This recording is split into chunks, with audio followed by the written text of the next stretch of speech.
போராட்டத்துக்கு இடையே அவர்கள் அழைத்து சென்றக்கூடிய சூழல்ல விசாரணைக்காக அழைத்து செல்லப்பட்ட கைது மாலையில் விடுவிக்கப்படுவார் என்று நீதிமன்றத்தில் காவல்துறையுடைய நடவடிக்கை இருக்கும் என்று அரசு தரப்பு வழக்கறிஞர் உத்தரவாதமாக சொல்லியிருக்கக்கூடிய நிலையில இந்த விசாரணைக்காக இத்தனை முயற்சிகள் மேற்கொண்டு ஒரு கைது தேவையா என்ற கேள்வியை எதிர்க்கட்சியினரும் முன்வைத்திருக்கிறார்கள். குறிப்பாக திமுகவினுடைய வழக்கறிஞர்கள் இந்த வழக்கு தொடர்பாக கைதுக்கு வரும் பொழுது தங்களுடைய கருத்துக்களை முன்வைக்கும் போது நீதிமன்றத்தில் பல்வேறு காலகட்டங்களில் வழக்கு முன்வைக்கப்பட்டிருந்தது. அந்த வழக்கின் பொழுது ஒரு கைது நடவடிக்கை கூடாது என்பதுதான் நீதிமன்றத்தினுடைய வழக்கமான வழிகாட்டுதல். அப்படியாக இருக்கக்கூடிய சூழல்ல இந்த கைது குறித்து நீதிமன்றத்தில் திமுக முறையிட்டு இருக்கிறது. எனவே கைது கூடாது என்ற கருத்தை முன்வைத்தார்கள். அது மட்டுமின்றி முன் கூறியது போல இது ஒரு அரசியல் ரீதியான கைது. இந்த கைதுக்கு ஒத்துழைப்பு கொடுக்க வேண்டிய அவசியம் இல்லை. மேலும் இது ஒரு விசாரணைக்காக நீங்கள் அழைக்கப்படுவதாக இருக்கும் பட்சத்தில் அது குறித்தான அழைப்பாணையை நீதி உத்தரவுப்படி வழிகாட்டுதல் படி சட்டத்திட்டங்களுக்கு உட்பட்டு ஒரு காவல் நிலையத்தில் பதியப்பட்டிருக்கூடிய வழக்கு தொடர்பாக அந்த வழக்கில் குற்றம் சாட்டப்பட்டிருக்கக்கூடியதை விசாரணைக்கு அழைக்க வேண்டும் என்றால் அதற்கான அழைப்பாணையை காவல்துறை மூலமாக முறையை கொடுக்கும் பட்சத்தில் அதற்கான ஒத்துழைப்புகள் கொடுக்கப்படும். மாறாக ஒரு அரசியல் ரீதியான கைதியாக இதற்கு நாங்கள் அனுமதிக்க முடியாது என்றுதான் காலையில் காவல்துறையினரிடம் கடும் வாக்குவாதத்தை திமுகவினுடைய வழக்கறிஞர் பிரிவினர் கூறியிருந்தார்கள். அது மட்டுமின்றி இதற்காக கடந்த காலங்களில் நடைபெற்ற சட்ட போராட்டங்கள் நீதிமன்றத்தினுடைய தீர்ப்புகளை அவர்கள் மேற்கோள் காட்டியும் கூட காவல்துறையினர் பேச்சுவார்த்தை நடத்தியிருந்தார்கள். இருந்தாலும் நீதிமன்றத்தில் வழக்கு இருக்கக்கூடிய சூழலில் நீதிமன்றம் கைது கூடாது என்ற எந்த ஒரு இடத்திலும் சொல்லப்படாத நிலையில நாங்கள் அவ்வாறு கைது செய்யாமல் இருக்க முடியாது. எனவே கைது செய்வது அவசியம் என கூறி காலையில் உதயநிதி அவர்களை கைது செய்து அழைத்து செல்கிறோம் என்று தஞ்சாவூருக்கு தற்பொழுது அழைத்துக் கொண்டிருக்கிறார்கள்.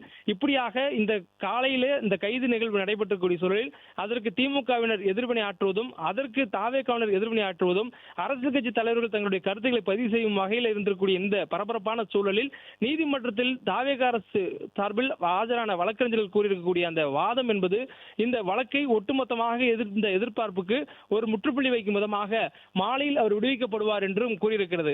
மேலும் மாலையில் அவர் விடுவிக்கப்படுவதற்காக இத்தனை அழுத்தங்கள் கொடுத்து ஒரு காவல்துறை ஒரு சட்டமன்ற எதிர்க்கட்சி தலைவர் அழைத்து செல்வது என்பது ஒரு அரசியல் ரீதியான கைதுதான் என்பதற்கு இதுவே ஒரு சான்று என திமுகவினர் குற்றம் சாட்ட துணிகிறார்கள். மேலும் காவல்துறை நடவடிக்கை என்பது அரசியல் கட்சிகளை பழிவாங்குவதற்கு நடவடிக்கையாக தொடர்ந்து ஈடுபட்டு வருகிறார்கள் என்ற குற்றச்சாட்டை மெய்ப்பிக்கும் விதத்தில் இருப்பதாக திமுகவினர் மேலும் ஒரு குற்றச்சாட்டை காவல்துறை மீதும் தாவேக அரசு மீதும் வைத்திருக்கிறார்கள். குறிப்பாக தாவேக அரசுக்கு எதிராக சமூக வலைதளங்களில் திமுகவின் சார்பாக பேசக்கூடிய பேச்சாளர்கள் பேசும்போது அவர்கள் மீது கைது நடவடிக்கையை அரசு மேற்கொள்ளக்கூடிய நிலையில் தற்போது அதே போன்று அதே பாணியில கட்சியினுடைய இளைஞரணி செயலாளர் சட்டமன்ற குழு தலைவராக இருக்கக்கூடிய உதயநிதி ஸ்டாலின் மீதும் பயன்படுத்துவதாக ஒரு குற்றச்சாட்டை திமுகவினர் முன்வைக்க பார்க்க முடிகிறது. அதுவும் குறிப்பாக திமுகவினுடைய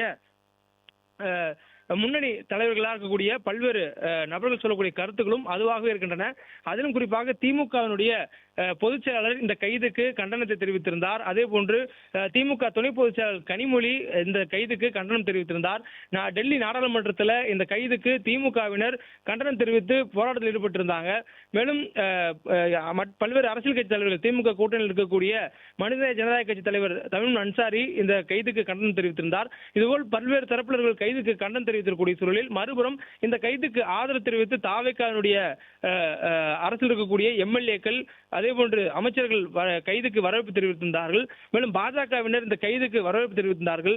இதுபோல் ஒரு தரப்பு ஆதரவும் ஒரு தரப்பு எதிர்ப்புமாக இந்த கைதுக்கு இருக்கக்கூடிய சூழல்ல தற்பொழுது இந்த கைது நடைபெற்றது மட்டுமில்லாமல் இது கைதாக இல்லை, இது விசாரணைக்கான கைது என்ற நிலையில் தற்பொழுது இந்த கைது மாறி இருக்கிறது.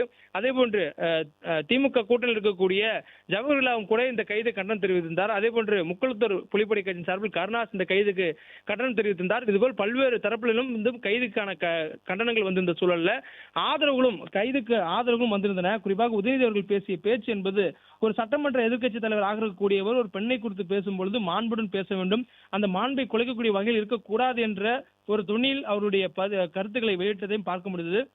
பிளே ஸ்டோர் மற்றும் ஆப் ஸ்டோரில் இருந்து பாலிமர் செயலியை QR கோடு மூலம் பதிவிறக்கம் செய்யுங்கள். செய்திகளை உடனுக்குடன் பெறுங்கள்.